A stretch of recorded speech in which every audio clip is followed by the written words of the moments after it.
Silicon city ಬೆಂಗಳೂರಿನಾದ್ಯಂತ 5 star ಹಾಗೂ 3 star ಹೋಟೆಲ್ಗಳ ಮೇಲೆ raid ನಡೀತಾ ಇದೆ. ನಿನ್ನೆ ಕೂಡ 26ಕ್ಕೂ ಹೆಚ್ಚು ಹೋಟೆಲ್ಗಳ ಮೇಲೆ ಆಹಾರ ಸಂರಕ್ಷಣಾ ಇಲಾಖೆಯ ಅಧಿಕಾರಿಗಳು ರೇಡ್ ಮಾಡಿ ಸ್ಯಾಂಪಲ್ ಅನ್ನು ಕಲೆಕ್ಟ್ ಮಾಡುವಂತ ಕೆಲಸವನ್ನ ಮಾಡಿದ್ರು. ಇವತ್ತು ಕೂಡ ಆ ರೇಡ್ ಕಾರ್ಯಾಚರಣೆ ಮುಂದುವರೆದಿದೆ. ಸದ್ಯ ಇವತ್ತು ಬೆಳ್ಳಂಬೆಳಗ್ಗೆ ಎಂಜಿ ರೋಡ್ ನಲ್ಲಿರುವಂತಹ KFC ಹಾಗೂ ಮೆಕ್ಡೊನಾಲ್ಡ್ಸ್ ಮೇಲೆ ಅಧಿಕಾರಿಗಳು ರೇಡ್ ಮಾಡಿರುವಂತದ್ದು. ಸದ್ಯ ನಾನೀಗ ಅದೇ ಜಾಗದಲ್ಲಿ ಇದ್ದೀನಿ.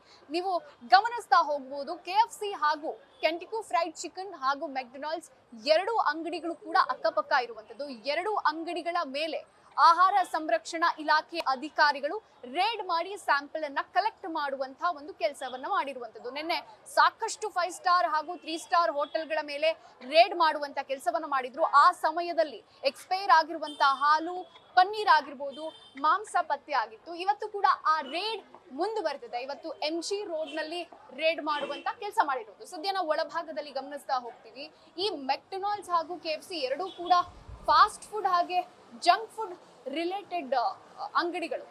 ನೋಡ್ತಾ ಇರಬಹುದು, ಸಾಕಷ್ಟು ಆಫರ್ ಗಳನ್ನ ಕೊಟ್ಟಿದ್ದಾರೆ. ಈ ನಿಟ್ಟಿನಲ್ಲಿ ಸಾಕಷ್ಟು, ಅದರಲ್ಲೂ ಪ್ರಮುಖವಾಗಿ ಯುವ ಜನತೆ ಈ ಒಂದು ಫಾಸ್ಟ್ ಫುಡ್ ಹಾಗೂ ಈ ಜಂಕ್ ಫುಡ್ಗೆ ಅಟ್ರಾಕ್ಟ್ ಆಗುವಂಥದ್ದು.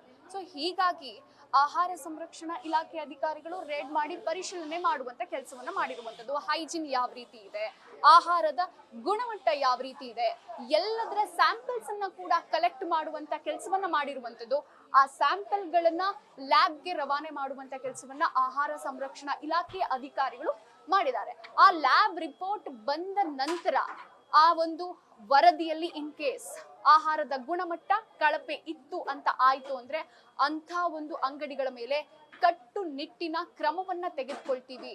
ಯಾವುದೇ 3 ಸ್ಟಾರ್ ಆಗಿರ್ಬೋದು, 5 ಸ್ಟಾರ್ ಆಗಿರ್ಬೋದು, ಯಾವುದೇ ಮುಲಾಜಿಲ್ಲದೆ ಕಟ್ಟುನಿಟ್ಟಿನ ಕ್ರಮವನ್ನ ತೆಗೆದುಕೊಳ್ತೀವಿ. ಇನ್ ಕೇಸ್ ಅಗತ್ಯ ಬಿತ್ತು ಅಂದ್ರೆ ಲೈಸೆನ್ಸ್ ಅನ್ನ ಕೂಡ ರದ್ದು ಮಾಡೋದಕ್ಕೆ ನಾವು ತೀರ್ಮಾನವನ್ನ ಮಾಡಿದ್ದೀವಿ ಅನ್ನುವಂತ ಒಂದು ಎಚ್ಚರಿಕೆಯನ್ನ ಆಹಾರ ಸಂರಕ್ಷಣಾ ಇಲಾಖೆ ಅಧಿಕಾರಿಗಳು ಕೊಡ್ತಾ ಇರುವಂತದ್ದು. ಎಸ್ಪೆಷಲಿ ಯುವ ಜನತೆ ಚಿಕ್ಕ ವಯಸ್ಸಲ್ಲೇ ರಿಯೂಸ್ ಮಾಡಿ ಕುಕ್ ಮಾಡಿರುವಂತ ಆಹಾರವನ್ನ ಕನ್ಸ್ಯೂಮ್ ಮಾಡೋದ್ರಿಂದ ಕ್ಯಾನ್ಸರ್ ಕಾರಕ ಅಂಶ ದೇಹದ ಒಳಭಾಗಕ್ಕೆ ಸೇರುತ್ತೆ. ಇದರಿಂದ ಆರೋಗ್ಯದಲ್ಲಿ ಏರುಪೇರು ಆಗತ್ತೆ ಅನ್ನುವಂತಹ ಒಂದು ಮಾಹಿತಿಯನ್ನ ಕೂಡ ಕೊಡ್ತಾ ಇರುವಂತದ್ದು. ಹೀಗಾಗಿ ಈ ರೇಡ್ ಕೇವಲ ಬೆಂಗಳೂರಲ್ಲ, ರಾಜ್ಯದಾದ್ಯಂತ ಮುಂದುವರಿಯುತ್ತೆ ಅನ್ನುವಂತಹ ಒಂದು ಮಾಹಿತಿ ಕೂಡ ಇರುವಂತದ್ದು.